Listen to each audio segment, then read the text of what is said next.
Kalau menurut aku sendiri yang paling ideal untuk kita muter duit in a short term so far itu masih forex. Karena tingkat perputaran duitnya jauh lebih besar daripada kripto dan saham.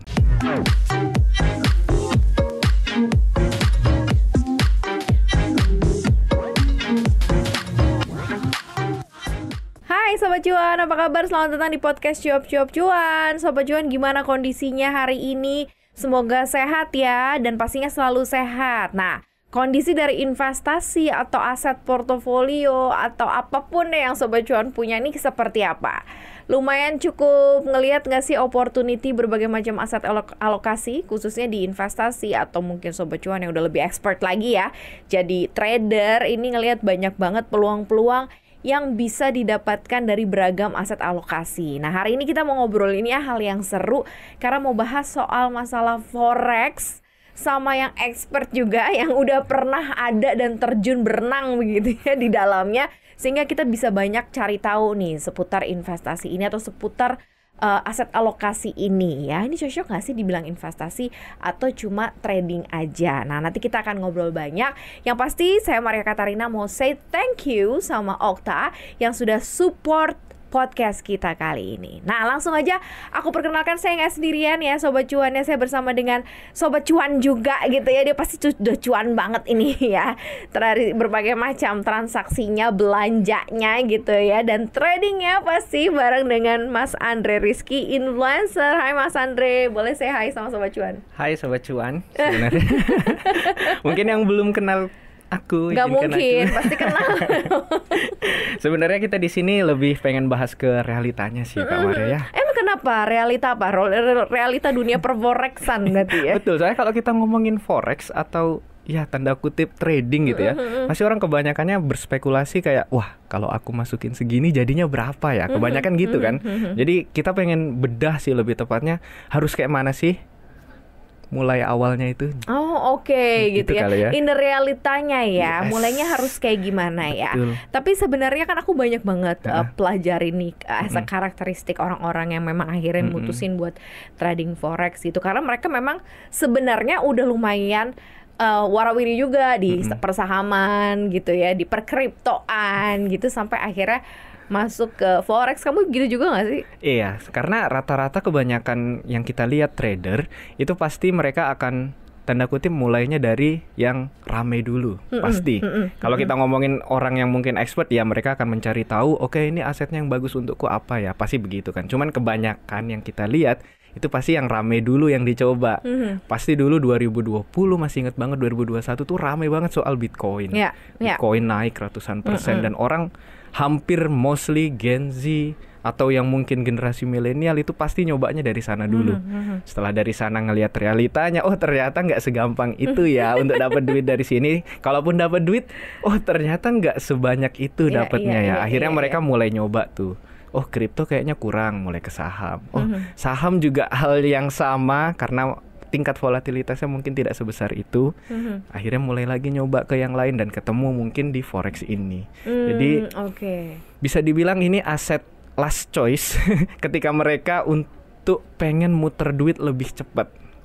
Last choice artinya adalah sebenarnya yang butuh pemahaman yang lebih ekstra seharusnya ya dari beberapa aset alokasi lain, atau mungkin dari level resiko sebenarnya lebih tinggi daripada yang lainnya. Exactly, harusnya kalau orang yang mikirnya last choice pasti ini kan ini nyawa terakhir gua nih, persiapannya harus lebih besar nih. Tapi ternyata nggak kesana mereka pikirannya. Iya, karena soalnya apapun gambaran sukses ya di setiap aset alokasi apapun itu sebenarnya itu yang mancing orang untuk berbondong-bondong karena ada sukses story lah seperti biasa ya. Cuman kalau kita perhatiin sekarang nih as a trendnya lagi kayak gimana sih forex kalau yang Mas Andre lihat?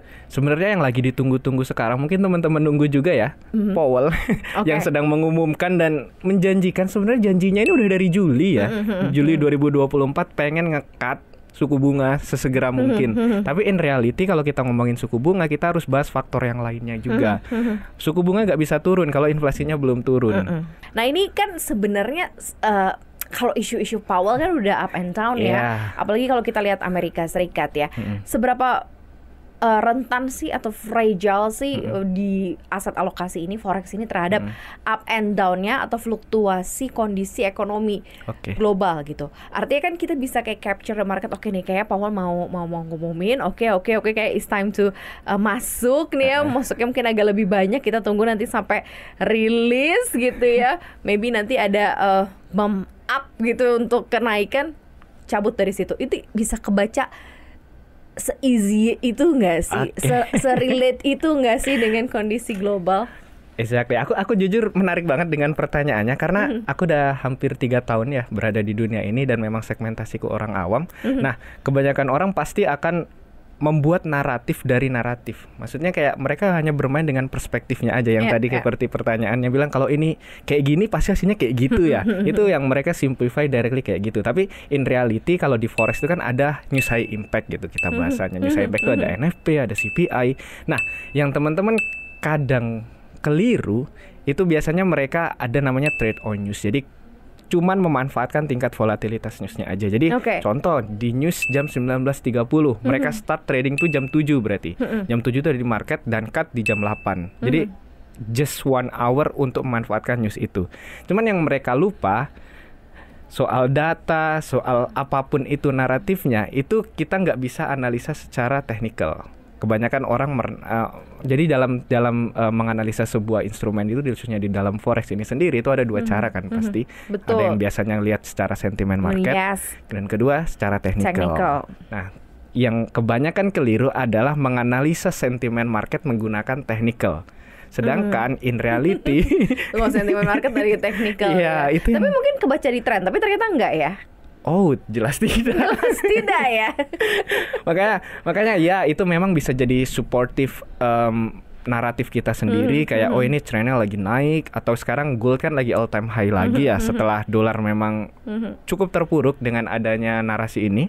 Rupiah juga menguat untungnya. Jadi kita sedikit bisa bernapas lega untuk hal itu. Dan balik lagi ke topik yang soal technical analysis tadi, memang kalau untuk orang awam nggak salah kalau dia menganalisa teknikal saat terjadinya news. Tapi yang mesti diingat adalah newsnya biasanya bergerak duluan sebelum datanya itu muncul.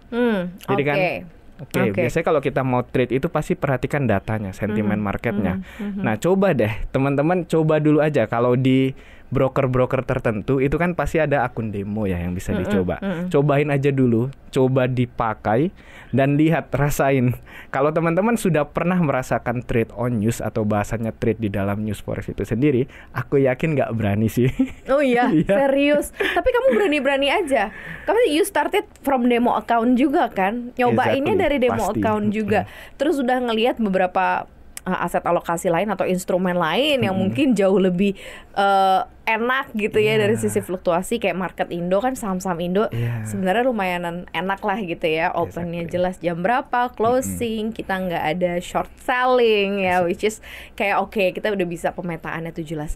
Nah, ketika kamu tadi mention menarik sih ketika Andre bilang bahwa kalau udah lihat akun demonya kayak nggak berani, tapi but you're still gitu ya on that aset alokasi ini di forex ini. Kenapa? Sebenarnya kalau kita ngomongin why I'm staying in forex, karena kita sebenarnya ya balik lagi salah satu aset yang paling menurut aku ya, tapi ini again personal preferences aja. Kalau menurut aku sendiri yang paling ideal untuk kita muter duit in a short term so far itu masih forex, karena tingkat perputaran duitnya jauh lebih besar daripada kripto dan saham gitu. Jadi ya kita masuk ke sana, ke tempat orang naruh duit yang begitu besar. Jadi otomatis pergerakan harganya juga on a long view adalah cepat nih, naik atau turunnya cepat gitu. Jadi nggak jarang yang cukup disayangkan mereka menyamakan aset ini forex atau contract for different itu dengan binary option yang paling banyak banget. Karena jujur untuk penamaannya itu sama. Jadi mungkin banyak yang terkecoh di sana. Aku mungkin sedikit kasih tips pembedanya aja. Kalau binary option itu ada waktunya. Dan kita ngomongnya apa ya, risk to reward tuh kayak perbandingan antara tingkat profit kalian dengan resikonya. Kalau di binary itu udah ditentukan. Pasti kan kalau kita profit dapat 80%, kalau kita loss hilang semuanya.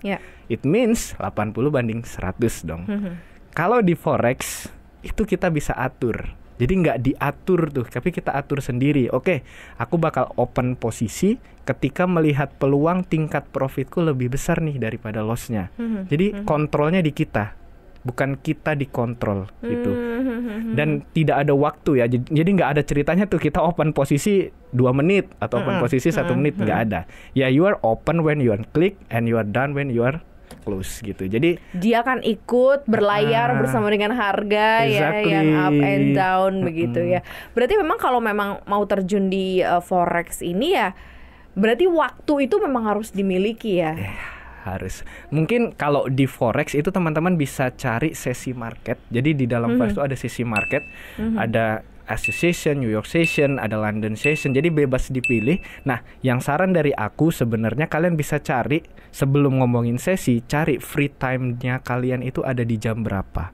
Contoh, kebanyakan ada yang 9 to 5, berarti free time kan after itu. Nanti bisa dicari berarti yang New York Session di atas jam 7 malam.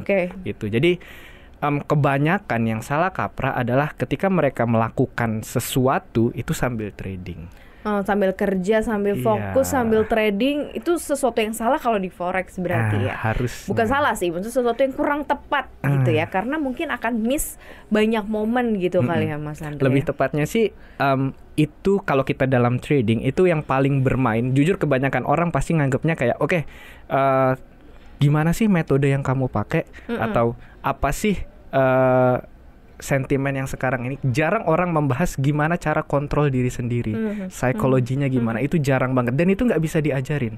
Kalau kita sharing, oke, cara psikologinya itu A, B, C, D, tapi kan beda psikologi kita yang udah 3 tahun di market, psikologi mereka yang mungkin baru 2 bulan, baru 1 bulan, it's totally different. Dan psikologi itu bertahap, nggak bisa teman-teman begitu terjun hari ini and directly you can handle kayak volatilitas yang cukup gede. Kebanyakan orang pasti panik, pasti. Betul. Dan ya itu starting pointnya selalu kesalahannya di sana. Mereka start from the method, mereka start from the apapun yang pengen mereka lakukan untuk tingkat marketnya itu bisa ngasih return. Mereka lupa bahwa yang paling berpengaruh adalah tingkat emosi, tingkat diri sendiri, dan itu nggak bisa di-sharingkan. I mean like, ya kita bisa mungkin kasih tips and trick, but in other side it's totally different karena kalian harus ngerasain di sendiri. Different dengan kondisi per masing-masing orang ya, exactly. Per modal masing-masing orang itu kan itu menentukan juga nggak sih kondisi psikologisnya. Maintain sekian juta dengan sekian ratus juta itu kan sesuatu hal yang berbeda begitu. Betul. Ya. Cuman kan karena forex ini kan global aset alokasi. Jadi misal semua di global ini mereka bermain forex. Betul. Gitu ya. Dan memang apalagi perputarannya tuh lintas gitu ya, lintas di dunia gitu ya, lintas benua, lintas ini segala macam. Nah, kalau misalnya pemula nih yang belum tahu apa-apa, kayak barusan gue denger si Andre nih, gue pengen nih gimana sih caranya, berapa sih modal Andre gitu. Sejauh mana kamu kemudian cukup menyarankan atau mungkin cukup bisa kasih advice gitu untuk mereka yang benar-benar zero, sama sekali nggak ngerti, tapi pengen gitu mulai di forex. It's a great question karena banyak banget yang starting again. Tadi kan kita bahas starting points dan starting point itu selalu salah. Nah sekarang we're gonna talk about how, gimana cara mulainya itu. Nah untuk aku sendiri jujur aku juga mengalami hal yang serupa. Jadi di lingkaran setan tadi, lingkaran setan kita nyebutnya ya, karena itu membuat orang yang tadinya udah berekspektasi tinggi jadinya dipatahkan dan nggak mau kenal trading lagi. Itu yang bahaya sih. Trauma ya, karena apaan sih ini, buset gitu. Makanya ya. Nggak heran sekarang ini ngapain sih lu trading, ngapain sih lu investasi. Yang ada pasti habis duitnya. Pasti banyak banget narasi-narasi kayak gitu. Nah gimana cara start? Untuk orang awam itu biasanya aku highly recommend untuk diatur dulu sih duit kalian itu gimana. Contoh kalau kita ngomongin aku gitu, aku sendiri rugi 1 juta dengan tingkat modalku yang udah contoh ratusan juta gitu kan, masih tenang karena cuma 1 juta. It's just like 1% dari total alokasiku. Kalian ada duit 1 juta dan di rekening kalian just like 2-3 juta, itu pasti beda feel-nya. Jadi start from the allocation dulu. Jadi kalian harus diatur nih, segimana biar kalian itu minusnya itu udah ditakar, kayak maksimal minusnya diatur dulu. Banyak orang yang starting pointnya adalah dari ini bakalan jadi berapa, profit berapa, gimana cara profit. Kita nggak pernah ngomongin tuh cara maksimalin minusnya gimana nih. Jadi coba starting pointnya adalah gua nggak boleh minus lebih dari sekian.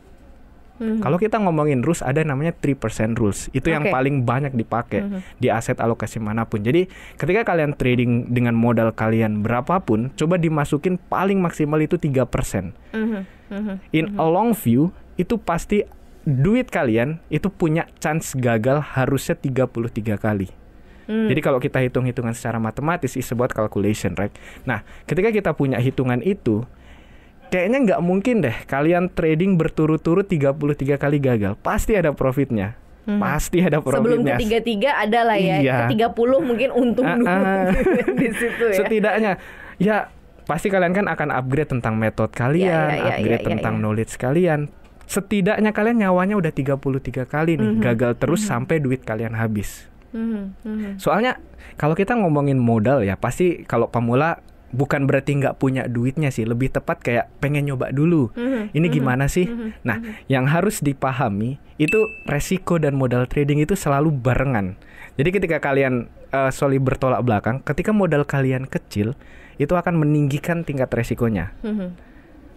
Dan kalau pengen resikonya dikurangin, harus naikin modal. Nah, yang pemula pasti dari start minim dan menaikkan tingkat resiko. Dan itulah kenapa ya, kita lihat sekarang ini kalau kita ngomongin persentase gagal atau berhasil, aku bisa jamin dari yang 10 orang nyoba yang berhasil is less than 3 people. Kayak maksudnya 70% pasti gagal, di atas 70% pasti gagal. Mungkin karena hal itu, karena dia starting pointnya sudah salah. Starting pointnya salah tuh starting point di mana sih? Yang mungkin salah gitu, salah momentumnya. Karena kan gini, kalau kita coba relate dengan saham ya, mungkin Sobat Cuan lebih nggak. Karena ya gue pas lagi beli di over, jadi gue beli tuh ya pas pada saat orang-orang tuh pada beli, jadi gue ikutan beli gitu. Jadi harganya kan lagi tinggi-tingginya gitu. Harusnya pada saat kemarin koreksi gue beli nih, sehingga pas ada momentum entah news, entah rumors, entah apapun yang gerakin si harga saham itu dapat deh gainnya gitu. Nah, starting point yang salah di forex itu yang seperti apa yang biasanya yang bisa membuat 10 orang tadi 7 orangnya gagal, 3 ya doang yang berhasil. Ya, ini menarik ya. Karena starting point yang mana itu karena mereka biasanya menganggap bahwa ini aset yang mungkin kalau kita samakan dengan Sobat Cuan yang kebanyakan lebih kenal saham, mereka menganggap bahwa ini aset yang satu arah, dalam tanda kutip ya cuman bisa naik gitu. Ketika turun ya persentase turunnya berapa. It's not. Kita bisa dua arah. Jadi ketika itu menguat, kita point of view-nya bisa on the buy position, dan ketika view-nya adalah dia akan mengalami pelemahan, kita akan selling position gitu. Nah, di otomatis ketika ada dua arah tersebut, it means ya tingkat profitnya memang jauh lebih besar. Kita bisa manfaatkan dia naik atau turun. Tapi in other side pasti ini resikonya jauh meningkat. Nah, kesalahan dari orang awam adalah menganggap bahwa buy and sell is just a clicking things. Kayak oke, ini gue mau buy, ini gue mau sell. Dia nggak tahu nih the main reason dari behind kenapa mereka harus klik itu. Nah, makanya sebelum kalian ngeklik itu buy atau sell, kalian harus decide dulu. Yang paling penting ini paling bodoh-bodohan aja, yang orang awam itu setidaknya kalian tahu yang namanya trend market. Yang tadi sudah di-mention, trend market tuh lagi naik atau lagi turun, ikutin trennya dulu aja. Jadi ketika dia lagi naik, kita coba untuk cari peluang untuk buy position. Ketika lagi turun, kita coba untuk peluang selling position. Dan baru deh kita ngomongin sedikit tentang hal teknikal, kita ngomongin time frame. Di saham juga ada time frame. Cuman kalau di saham, kalau kita direct pasti kita akan lihat ke daily time frame atau kecil-kecil ke H4 atau H1. Kalau di forex itu time frame yang sangat-sangat lebar. Jadi ketika kalian menyamakan point of view saham dengan forex, pasti daily time frame di saham itu kecil, daily time frame di forex itu sangat lebar. Satu candlestick-nya itu bisa cukup lebar kalau kita lihat di karena kita bisa main di time frame kecil kayak 5 menit, 15 menit itu kita bisa.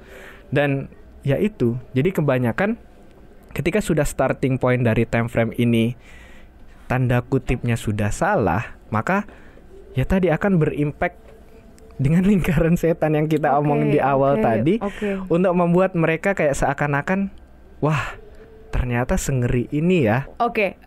Balik lagi ke pengalaman ya. Tadi kan ada juga bilang gitu, orang tuh suka muter-muter di satu lingkaran setan gitu ya. Nah, kamu sendiri finally kamu berapa lama gitu kamu akhirnya find out your method bahwa ini cocok, ini yang paling pas, paling tepat ketika gua memilih metode ini yang paling pas nih. Setelah berapa lama dan berapa kali kamu gagal, apakah sampai 33 kali juga gitu ya. Karena memang banyak banget storytelling di luar sana seputaran Forex. Mereka yang sukses nih udah sampai peak suksesnya itu orang-orang hanya nggak tahu aja berapa banyak juga yang dia kegagalan yang dia alami gitu untuk mencapai satu titik sukses. Nah ini gimana nih Mas Andri? Tadi aku bahas yang 33 kali tadi. It's important karena penting untuk kita menjaga yang disebut dengan chance gagal. Maka ketika chance gagal udah bisa kita kunci, mau pakai metode apapun, again pastikan kalian punya metode andalan kan, pasti. Setiap orang, again ini preferences, setiap orang tuh pasti memiliki metode yang berbeda-beda. Nah, ini juga jadi salah satu big mistake yang orang awam, yaitu mempelajari terlalu banyak metode. Jadi mereka seakan-akan menganggap technical analysis ini sebagai ajang untuk keren-kerenan. Wah, gua pakai indikator ini, gua pakai analisa ini. No, kalian back to basic aja. Tentang tren, tentang struktur market yang basic-basic aja, support and resistance, dan kunci chance gagalnya.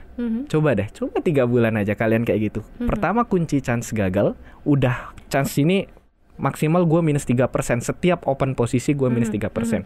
Dengan back to basic, coba lihat perbedaannya. Jadi biasanya aku tuh menghitung tiap dalam 1 bulan. Ini juga yang kesalahanku awal adalah aku menganggap bahwa duit aku ini bisa bertumbuh berapa ya gitu. Itu kan awam banget, bertumbuh berapa persen. Ketika aku udah hit kayak hit targetku 10%, anggap dalam 1 bulan, sudah hit nih 10%. Maka and that moment I have to done seharusnya. Karena itu targetku dan I still continue untuk melakukan trading itu sendiri. Makanya yang tadinya 10% ya memang bisa aja bertumbuh lebih gede. Tapi kan ada chance untuk targetku hilang lagi. Greedy ya, agak-agak pengen juga ya, kurang puas gitu ya. Tapi emang itu musuh di mana-mana ya, semua investasi atau semua instrumen tuh kalau kita udah menemukan keuntungan kita dan masih kayak belum nih gitu ya, itu memang jadi maut sendiri ya balik ya. Ya diri sendiri adalah maut kalau ini. Serakah adalah maut ya kalau misalnya di dunia investasi atau di instrumen-instrumen. Tapi emang nggak segampang yang kita bicarakan sih, kayak udah dapat 10% nih, kayak pasti tingkat psikologi kita. Kenapa nggak segampang itu? Karena ke depan lo ngelihat kayak masih bisa lagi. Tingkat psikologi kita udah start dari percaya dirinya yang sudah sangat-sangat menggebu-gebu. Wah, gue udah 3 kali nih taking profit. Metode gue udah berhasil nih. Mereka lupa bahwa market itu sama sekali nggak bisa kita prediksi. Mereka menganggap bahwa analisa technical adalah analisa untuk mengarahkan market. No, market terserah market. Kita menganalisa market untuk menyiapkan plan trading kita berjalan atau tidak. Hanya sebatas itu. Mereka menganggap bahwa ketika kita melakukan technical analysis, ini udah disupport, market harus mantul. Market apakah tembus? Bisa aja gitu ya. Kok harus ya kata siapa gitu ya. Nggak ditulis di teori gitu. Makanya metode tuh bukan berarti kalian tuh pasti gitu. It still have kalian harus menghitung. Makanya ketika kalian udah punya kunci yang tadi chance gagal, dan ketika kita tambah satu lagi, ketika chance gagal itu kalian bisa masukkan yang namanya balik lagi risk to reward, perbandingan resiko dengan profit, dan itu selalu lebih besar dari profitnya. Gak usah gede-gede, anggap kalian 3% kan tadi 3%, terus coba aja at least profit 4% sampai 5%, itu banding 1/1,5 gitu. Gak usah 1/2 dulu. Ketika udah melihat chance itu, setiap open posisi gua let's say profit 30.000, dan kalau loss ya kuncilah di 20.000 gitu. On a long view ini akan jadi hitungan-hitungan yang menarik. Karena pasti seiringnya berjalan ya skill kalian naik, modal trading kalian gak stuck di situ aja. Yang awalnya mungkin 30.000 persentasenya bisa naik ke 90.000, bisa naik ke 300.000. Dan lossnya itu bisa dikunci terus. Kadang view itulah yang dilupakan. View bahwa kita ini gak harus sekarang suksesnya di Forex. Mereka menganggap dengan modal gua sekarang dan gua gagal, mereka anggap oh gua gagal. Tadi kalau misalnya Andre bilang menjanjikan opportunity uangnya balik cepat gitu ya. Ada opportunity kenaikan yang memang cukup signifikan, tapi potensial hilangnya juga besar. Kalau tadi kita hanya pro kepada kenaikan tapi kita nggak minimalisir resiko, ya bisa berbahaya gitu. Sangat ya. berbahaya. Nah, dalam on the daily trade-nya, mungkin Andre bisa sedikit ceritain berapa besar sih konsentrasi kita terhadap gain dan berapa persen sih kita harus konsentrasi juga terhadap meminimalisir resiko. Karena kan tiap hari marketnya terbuka gitu ya, bisa masuk kemana aja. Forex pilihannya banyak lagi, komoditi macam-macam. Apalagi kalau sekarang di gold sentimennya lagi bagus banget, lagi cakep. Selama ada tensions, gold tuh ya udah menggebu-gebu gitu as a commodity price-nya gitu kan. Nah ini seperti apa sih bisa membaca peluang? Artinya apakah orang nanti lama-lama akan bergeser, oh gue udah bisa tahu cara gue untuk meminimalisir resiko sehingga sekarang gue fokus di gain, profit gitu. Ini gimana? Oke, yang paling menarik adalah jika kita ngomongin tentang gain atau sentimen market, of course kita harus mengetahui dulu mau di area berapa sih kita akan melakukan open posisi. Nah, sebenarnya selama contoh yang tadi kita udah ngomongin, selama dia tren naik kita buy atau tren turun kita melakukan selling position, ya pasti kalian bisa dikatakan mengikuti sentimen. Tapi again, ketika kita melakukan entry point dan entry pointnya in the wrong way, kita akan terfloating dulu. Terfloating it means ya nggak sesuai dulu. Contoh kita buy, marketnya turun dulu tuh sebelum naik lebih kenceng. Nah, ketika entry pointnya tadi sudah salah, itu akan jauh berpengaruh. Karena kita begitu klik langsung direct, oh ini langsung floating minus nih. Itu akan terbentuk narasi-narasi yang adanya cuma di otak sebenarnya, kayak wah ini harus segera gua cut nih. Wah ini salah nih udah open posisinya. Padahal ketika kita buka lagi marketnya dan kita sudah close dengan kondisi minus, marketnya tetap akan mengalami kenaikan jauh lebih tinggi dari posisi kita sebelumnya. Makanya entry point tadi ketika kita ngomongin gain itu sangat-sangat krusial gitu. Selain dengan metode-metode yang tentu in the end tujuannya adalah di mana open posisinya. Nah ini juga kesalahan yang bisa dibilang paling sering dilakukan adalah terlalu percaya apa yang orang katakan. Again, market selalu tadi kita nggak bisa prediksi, nggak ada orang satupun di dunia ini yang bisa mengarahkan market. Ketika kalian mutusin untuk percaya seseorang, maka kalian sudah harus siap juga menanggung resikonya. Makanya it's better untuk in our calculation. Ketika kita udah open posisi, oke ini view-nya akan melakukan buy posisi. Contoh, mereka ngomong sell, apakah kita harus terganggu? No, mereka ya udah selling position aja, kita akan buy position. Kan areanya pasti beda, hitungannya pasti beda. Nah tips deh boleh Andre mungkin buat coba cuan nih yang kepengen kenal forex lebih dalam, terus kepengen juga dia lebih ya cukup lucky things-nya gitu ya, atau mungkin keberaniannya ngumpul dan akhirnya ada ilmu juga yang mereka bisa terapin di dalam transaksi yang mereka nih. Apa nih tipsnya nih? Oke, mungkin in general tips aja karena pasti preferensi orang setiap pasti beda-beda. Kalau aku sendiri, kalau ngomongin tentang forex yang high volatilitas ini, selain yang kita udah bahas panjang lebar tadi tentang chance gagal, tentang following trend market, tentang open posisi, again yang harus kalian lakukan adalah coba turunin ekspektasinya dulu. Ini yang paling dasar sih kalau kita ngomongin general. Ekspektasinya diturunin dulu. Kalian gagal sekarang bukan berarti kalian tuh gagal trading. Karena yang menganggap bahwa itu udah kalian mengalami kegagalan, ya kalian akan stop. Karena fokusnya gini, ketika kita ngomongin trading in a very short view gitu, kayak langsung sekarang ini gitu, pasti orang akan beranggapan ini duitnya harus bertumbuh. Dan ketika udah ekspektasinya kayak gitu dan gak tumbuh-tumbuh tuh duit atau malah hilang gitu, mereka akan kehilangan chance untuk mendapatkan profit atau ilmu mendapatkan profit di market selama-lamanya. Mereka lupa nih bahwa ini ilmu nih.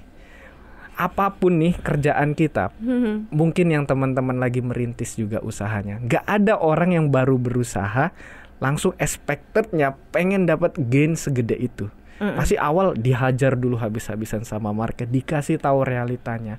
Tujuannya apa ya? In a long view biar kalian punya nih ilmu untuk ngasilin di market selama-lamanya. Ketika kalian punya ilmu itu, believe me or not, ya udah kalian akan bisa muter duit kapanpun dimanapun. Ya memang awalnya pasti akan kayak gitu dulu. Jangan pernah percaya siapapun ketika mereka menganggap bahwa ini adalah cara cepat dan langsung awal gitu dapat duit. No, ini adalah mungkin aku bisa bilang ya duit belajar sih pasti di awal. Kalian harus sacrifice itu. Either kalian courses, ya tetap duit belajar yang dikeluarkan. Either kalian langsung direct on market, itu duit belajar juga. Untuk aku sendiri, personally I prefer untuk direct to market sih. Kalau kalian memang gimana ya, kalau kita ngomongin akun demo, banyak yang menyarankan kayak kalian pakai akun demo dulu deh gitu. Emosinya beda sih. Beda. Sangat berbeda. Makanya banyak orang bilang, gua di akun demo profit terus. Kok di akun real enggak ya? You are not with emotion with di akun demo. Bener. Kalau misalnya bisa maintain emosi yang di akun demo di akun real sih, mungkin lakinya atau mungkin ya kansnya sebesar itu juga gitu ya. Betul. Mungkin gimana tipsnya biar emosi kita kayak di akun demo kali ya? Gimana itu tipsnya ya? Nah, mungkin kita playing with the allocation lagi sih. Yang tadi. Kalau teman-teman, ya susah sih kalau kita ngomongin soal penghasilan, soal keuangan, pasti beda. Sangat berbeda setiap orang. Tapi di market, ketika kalian memang masih baru, coba kecilin sekecil-kecilnya untuk alokasi kalian. Tapi di sisi lain itu akan meninggikan resikonya. Jadi ini serba nih, lingkaran yang tadi ini serba bisa dibilang ya kematian untuk beginner level. Karena ya gitu, banyak orang yang nggak salah sih, ya pakai modal kecil dulu, ya biar mereka kerugiannya nggak gede. Ya betul. Tapi lingkarannya kayak tadi. Iya, muter-muternya di situ ya. Jadinya keluar dari itu cukup susah. Iya sih, benar ya. Soalnya aku pengen ngasih realita trading ini bukan untuk nakut-nakutin untuk orang awam. Karena aku udah 3 tahun di sini. Ketika kita ngomongin profit, ya memang tanda kutip mereka akan, wah ini bagus nih. But when they're trying untuk mencoba trading, kayak, oh ternyata kok nggak sesuai ya sama yang diomongin, kok nggak segampang itu ya. Jadi ketika kalian start pointnya adalah sudah dalam kondisi kayak ekspektasinya low dan kalian sudah ready to prepare and calculate everything yang memang kalian hitung gitu, paling tidak kalian udah starting point yang nggak nol banget, at least 0,5 kayak gitu. Nggak 0 banget tapi ada lebihnya dikit gitu ya. Tapi setuju sih gue apa yang disampaikan sama Andre ya. Karena sesuatu hal yang memang mau kalian coba, apalagi nih uangnya kan uang kalian yang udah kalian kumpulin. Nah kalian harus memang benar-benar lebih fokus gitu. Sebenarnya apapun instrumennya, tapi karena fokus hari ini kita ngomongin soal masalah forex, banyak pengenalan yang harus kalian ketahui gitu ya dalam realitanya. Dan sebenarnya realitanya juga banyak yang untung, banyak juga yang getting rich juga gitu ya dari instrumen ini, asal memang mau belajar ya, punya waktu yang banyak. Thank you banget ya Andre atas waktunya. Terima kasih banget gitu udah sharing banyak hal gitu ya. Kayak kalau belajar soal forex tuh gue selalu bilang bahwa nggak bisa sebenarnya cuma 1 kali 2 kali, karena ini tuh sesuatu pemahaman yang memang benar-benar harus secara intens dipahami oleh sobat cuan ya. Jadi jangan pernah mencari tahu, jangan pernah untuk berhenti mencari tahu dan mencari ilmu ya kalau memang sobat cuan mau concern banget di investasi ini. Once again terima kasih untuk Andre, dan once again juga terima kasih untuk Okta yang sudah support podcast kita hari ini. Jangan lupa untuk dengerin podcast kita lainnya yang ada di Spotify, Apple Podcast, Google Podcast, dan Anchor. Follow akun Instagram kita di @cuap_cuan dan subscribe YouTube channel kita di Cuap Cuan, like, share, dan juga komen ya. Terima kasih sobat cuan, Maria dan juga Andre pamit. Bye.